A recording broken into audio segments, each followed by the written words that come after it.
Hi everyone, this is Christina Manuel, and for today's video I will be answering questions for a final examination in the subject Philosophy of History. So the first question that was given to us: what is the importance of local history? Discuss the divisions and classifications of sources in the writing of local history, and give examples and discuss its uses in historical studies. So for me, this is my answer. Local history is important because it is an organized record of our meaningful past. It serves as our memoir of events, realities, and it provides essences of our local life. It also shows the foundation and substance of our true national history.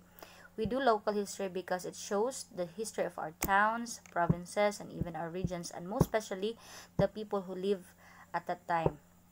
In writing local history, this can be also a source of pride to all of us as members of the community because we understand what shaped our history, and also we all have personal connections to the past. The study of history is intimately connected with the political, social, economic, and all facets of human life. History helps us to understand the present day problems at a local, national, and even international level objectively and accurately. This understanding helps us to understand useful and efficient ways to navigate our lives. We should feel that doing local history is interesting and it has a real bearing on our everyday life. Therefore, it is worthwhile taking trouble to assimilate its facts. Examples, uh, examples of this as the history of our local leaders. By finding primary sources of their trails, we'll be able to understand our local leaders and the kind of leadership that they have at their time. We'll be able to understand also what are their priority projects and programs and what are the pressing issues that they face during their time. Because of that, we will be able to understand what are the things they have pursued and even accomplished as leaders in our community. These results from our studies can be of great use in doing historical studies, as it provides great literature review in conducting studies of our future researchers as well about the history of our leaders in our community. Now, there are three divisions of historical sources. First, it is written sources such as reports, correspondence, speeches, memorials, petitions, and any printed material available. Second is oral historical sources. These are gathered from interviews, which represent the main focus of our oral history as a methodology.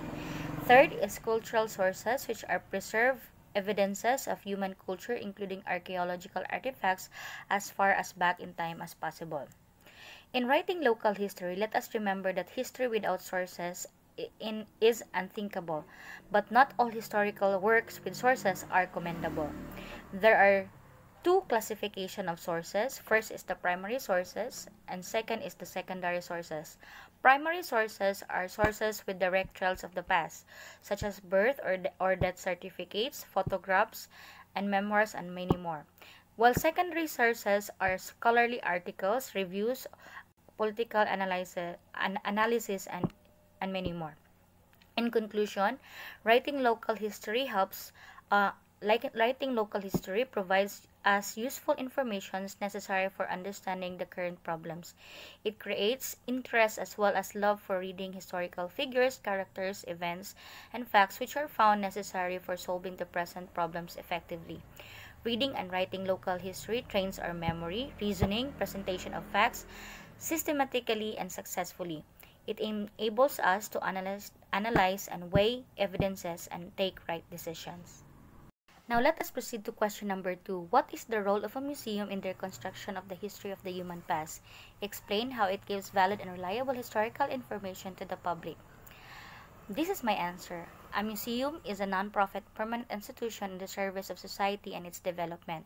It is open to the public, which functions is to acquire, conserve, research, communicate, and even exhibit tangible and intangible heritage of humanity and its environment. The purpose of museum is of course for education, study, and of course enjoyment to the public. The museum has three roles or functions. First, preservation, also known as collection management. This involves acquisition, registration, documentation, conservation, and restoration of the tangible artifacts. Museum can also obtain artifacts in many ways, from collectors' bequests, loans from other museums, trades with private sectors, and even acquisition from the field. Fieldwork is an important source from which archaeological museums in particular can establish new collections with direct involvement of archaeologists. Through fieldwork, documentation, detailed information concerning the context of an object can be obtained. However, collecting through fieldwork often has, of course, ethical and legislative problems. Second is communication. The role of museum is, of course, is to communicate with the public. Communication with the public in a museum is done through presentation or exhibits. Also, it includes education and publications. The most effective way that a museum can communicate with the public is, of course, through an exhibition. That's why there's an exhibition of every museum. Number 3 is research. Collections are often used for research. Not only are the objects themselves used, but even more importantly, the information about their original context is studied. This contextual information is usually entered into a database system as soon as the objects are collected and arrive at the museum. This information is crucial for researchers who were not present when the archaeological objects were originally found or excavated. Now, museum provides not only the aesthetic value of an object that matters, but the meaning of the object. Museum plays a great role in the preservation of an object or heritage and the responsibility for disseminating information concerning it, of course, in an educational form. Every collection needs to be well preserved, conserved, and researched in order to disseminate what can be learned from it through forms of presentation. Most prominently, of course, it's called exhibition. Once a collection enters into a museum, it must be registered and recorded. The information provided or the information recorded will include a variety of detailed data about an object, such as provenance, possibly dating, and many more. The object will then be conserved and either displayed or safely stored away. Archaeologists, historians, museum curators, and even historians must work together closely in order to benefit from their investigation and, of course, the interpretation of their finds. This collaboration can result in better awareness and interpretation of their finds. Thus, the collaboration can result into better awareness of our great history and greater public engagement in the protection of the heritage. Hi, let us proceed to the third question, which is to choose any of the following topics and discuss it. So I chose letter B, which is history repeats itself. According to George Santayana, he said, and I quote, those who cannot remember the past are condemned to repeat it. I chose this topic because it is somewhat resonating to me in a sense that I hear similar words like, if dili ka magtinarong, mapareha jud ka ingon ani niya. So, although today now, I know that the events of the past will not happen on the exact way or package it happened before, but I believe that we can see the resemblance and similarities of these events. There are many world events, or there are many events in this world that happen that we can draw great lessons from it. For example, that I can cite is choosing our leaders. Before there were leaders that have taught us, what kind of leader should we choose, and it taught us,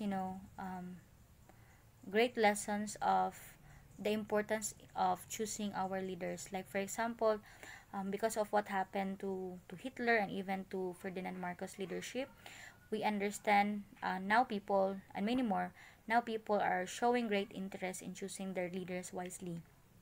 There are also world events that happened before, like world wars, black slavery, recession, and Holocaust, and many more, that have taught us great lessons that if we do not act, or we just delayed, or we just take lightly our serious or our issues nowadays, it could result